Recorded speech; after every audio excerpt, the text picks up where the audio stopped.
wala. Ano na? Parating tuloy kami. Wife, honor your husband as to the Lord. Okay. Mga asawang babae daw, sundin ninyo ang inyong mga asawang lalaki. Yung salitang sundin, respect. Respeto nyo sila. Ano po? Yung honor doon, respeto. Yung pagre-respeto dyan, kilalanin nyo sila na sila yung ama, sila yung una, sila yung ulo ng pamilya. Hindi po kayo yung magiging ulo. Ha? Yan pa ang respeto. Kasi kayo ang mga commander, pero may mas ulo ng commanding officer sa tahanan. Okay? So, ganyan po ang po natin, respect.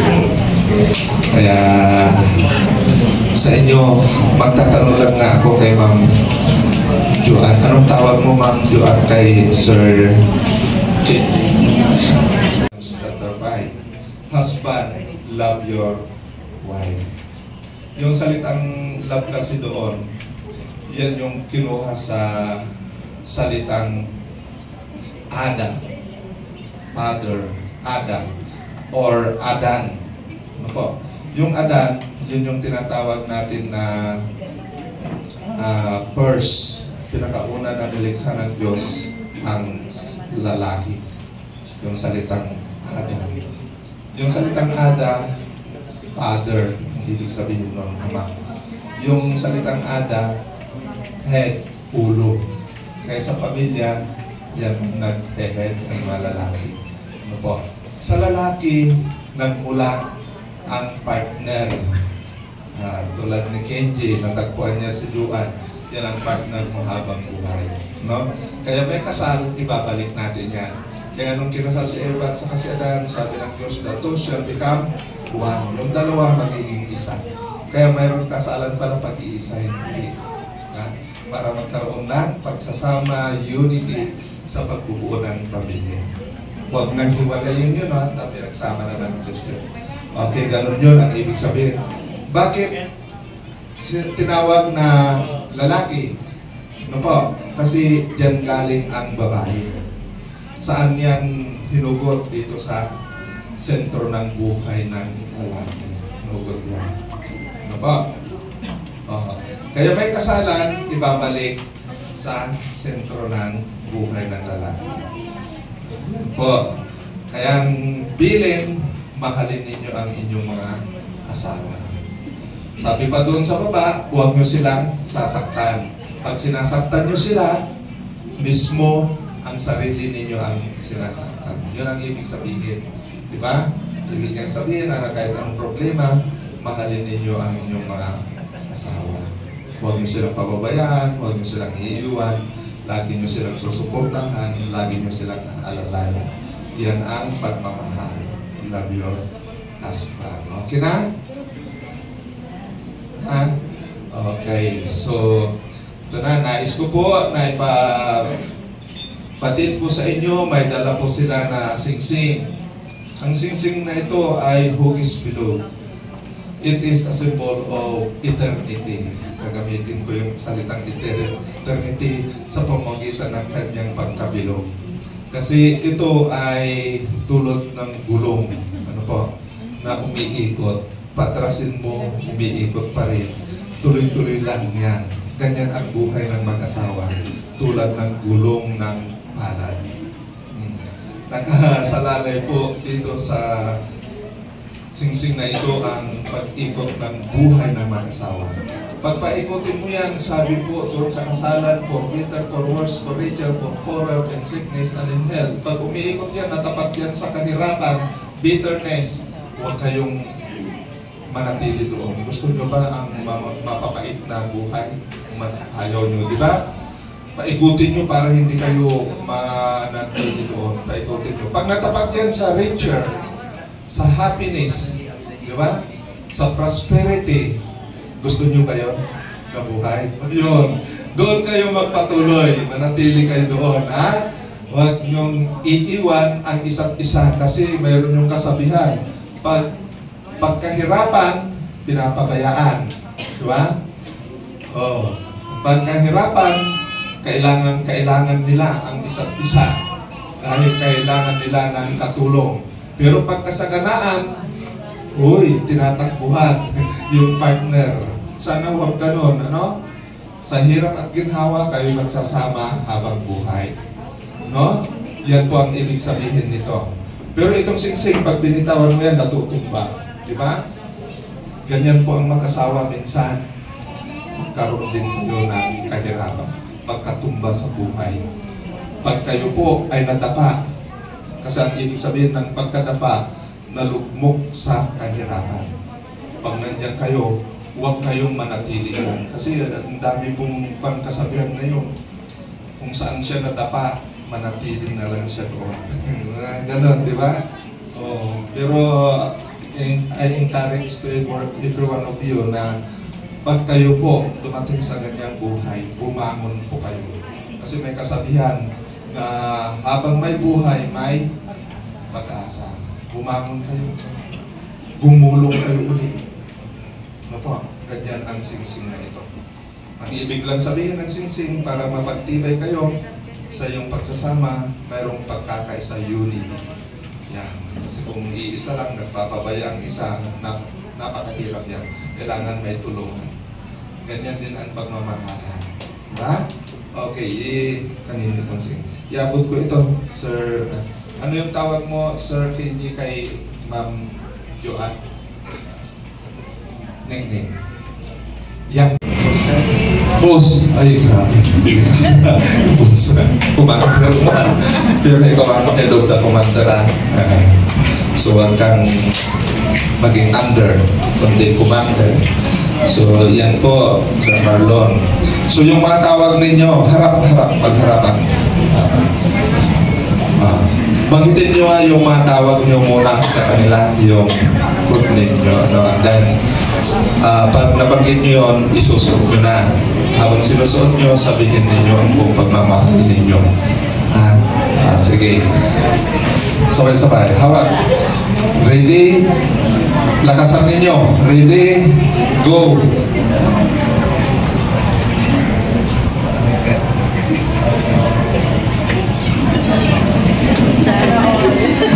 Si Sir Marlon miti-miti at kasi siya kila. Kasi pag hindi natin naintindihan, okay lang. Ano po, sige nga, ito maintindihan na natin. Harapan ulit. Hawakan yung isinuot kanina. Hawakan lang. Yan. Para maintindihan nila kasi kayo ay silent na nagsalita dito lang sa gitna. Medyo may tunog pero hindi maintindihan. Ito, naiintindihan na natin kung paano yung sinabi nila. Ready? Yung singsing na sinuot, halikan nyo nga yan ng may malakas na tunog. Palakasin ninyo. Ready? Go! Ayos na naroon Lata-lata yun narinig? Opo, palagpagan na natin sila.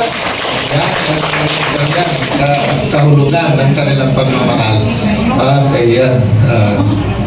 Ganun din yung tawag. Habang sinusuot, sabihin niyo rin ang buong pagmamahal. Harap. Ready? Go!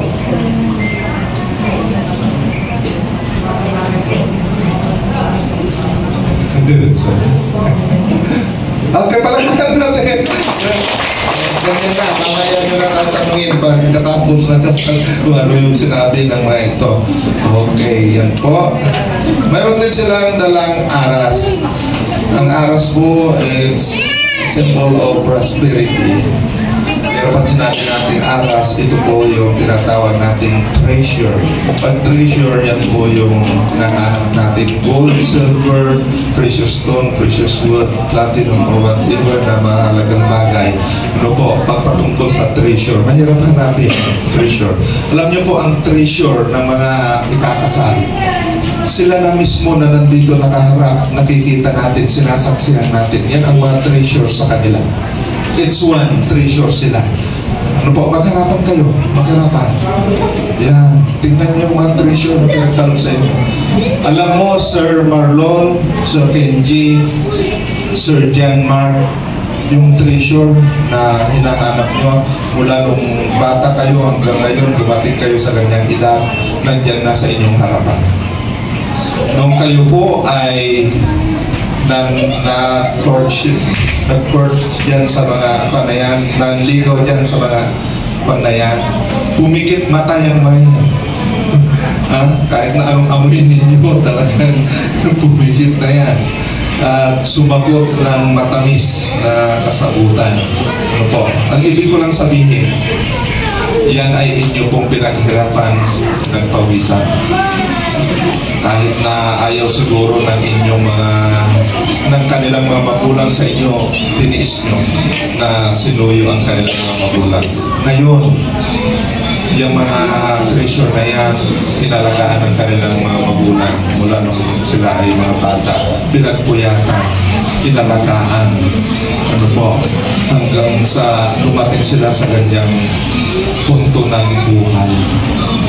Sir Marlon, Sir Benji, Sir Lord and Mark. Nandyan ang kanilang mga magulang. Anong masasabi mo sa kanilang mga magulang, Sir Marlon? Anya ti maibagam iti nanang ni Ma'am Rose, tadat-tadat iti wala dating pan. Ano ang masasabi mo? Sabihin mo na sa akin.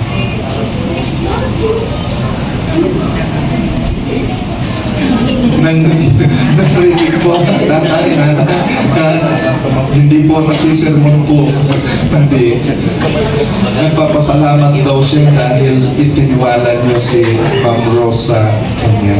Okay, kaya sa pagtitiwala nila sa Marlon, Sir Benji, Sir Jan, tanggapin ninyo ang alagaan ninyo yan, huwag niyong pababayaan yan. Ano ba? Yan ang treasure na nahanap niyo sa buhay ninyo. Tulad ng aras na ito. Ito po ay pangangailangan ng mag-asawa. No? Kaya ang pera ay napakahalaga sa mag-asawa. Kailangan na magkaroon po ng pangangalaga. Kaya si Marlon, si Kenji, si John Mark, nakita na nila kung kanino na nila ititiwala yung kanilang mga utang. Ha? Pag kayo po ang nagsweldo, ibigay ninyo na sa inyong mga asawa. Di ba? Kasi yan ang kailangan sa pamilya. Para mayroong magamit sa pamilya. Wow! Okay? Parang ayaw ni Marlon yata. Ayaw mo? Ayaw mo bigyan yung bar para sa pamilya. Okay. So, ibibigay ko ito. Yan ang ibigay ninyo sa inyong mga. Okay. Sige nga, sabihin nyo nga yung habang ibigay ninyo yan sa inyong asawa, anong mensahe na ipapaabot ninyo sa inyong asawa para tanggapin nila yung bibigay yung pera. Ready? Go!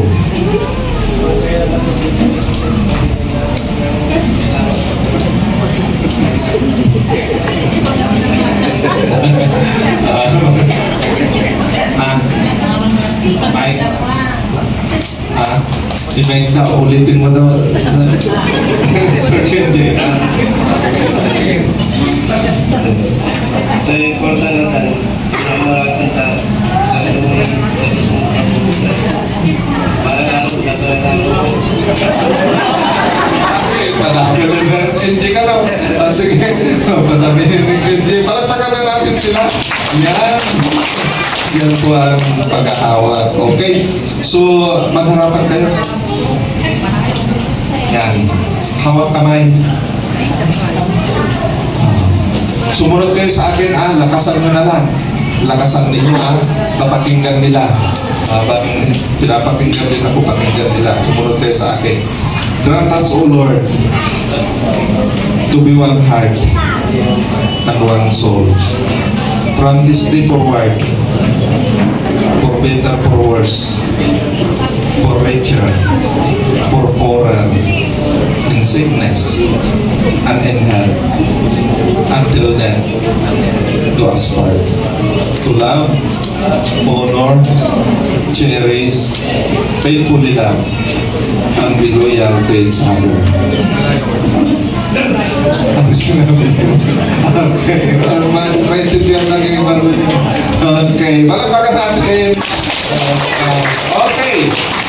Ngayon po ay napakasaya ng mga couples na ito ay ipapahayag ang kanilang tapat at pagsasama na narito ang ating pinakamamahal na Mayor Marlene Agbayani na siya po ang mag-confirm ng kanilang kasama.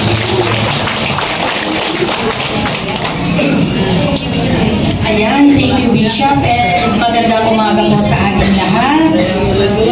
Ayan, so dito tayo sa kasalang John Mark and Ana Maria, Kenji and Joanne, and of course the last but not the least, Marlon and Mary Rose. So, yung sinasabi lagi po ng ating mahal na Vice Mayor, unahin natin lagi ang Diyos sa ating buhay.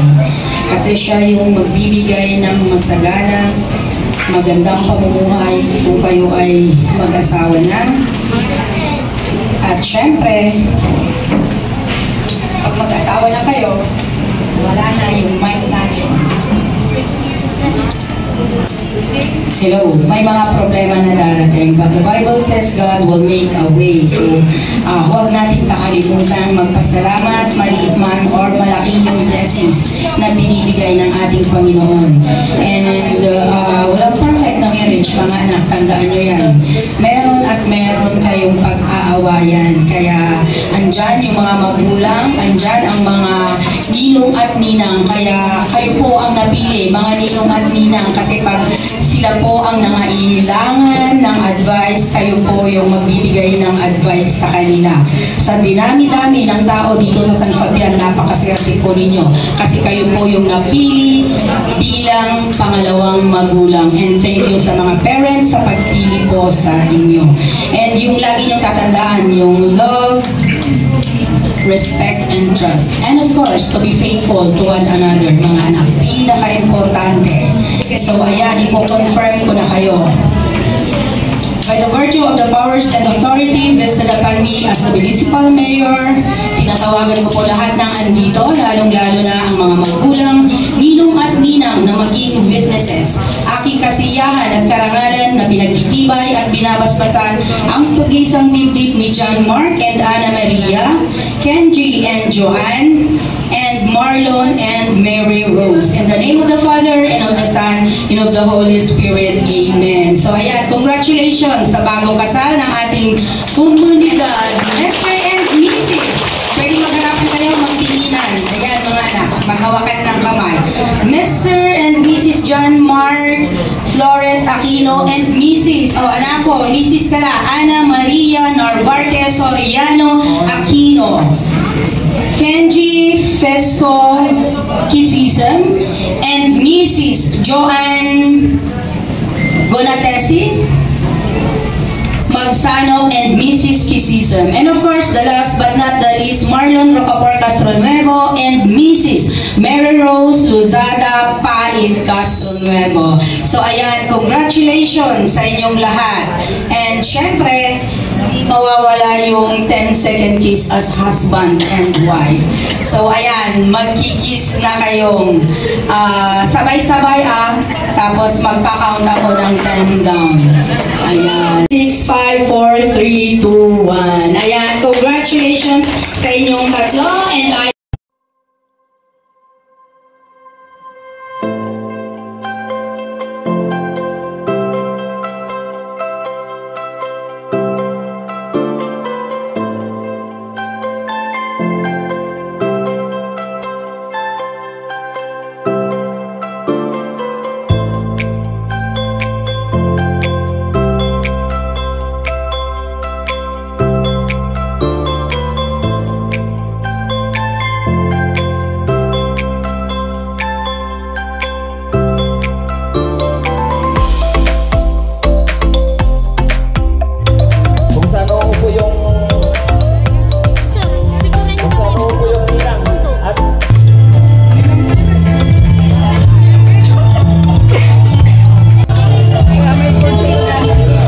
Morning po, Mayor.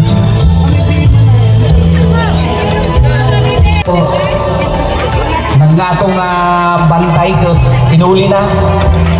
Uray na.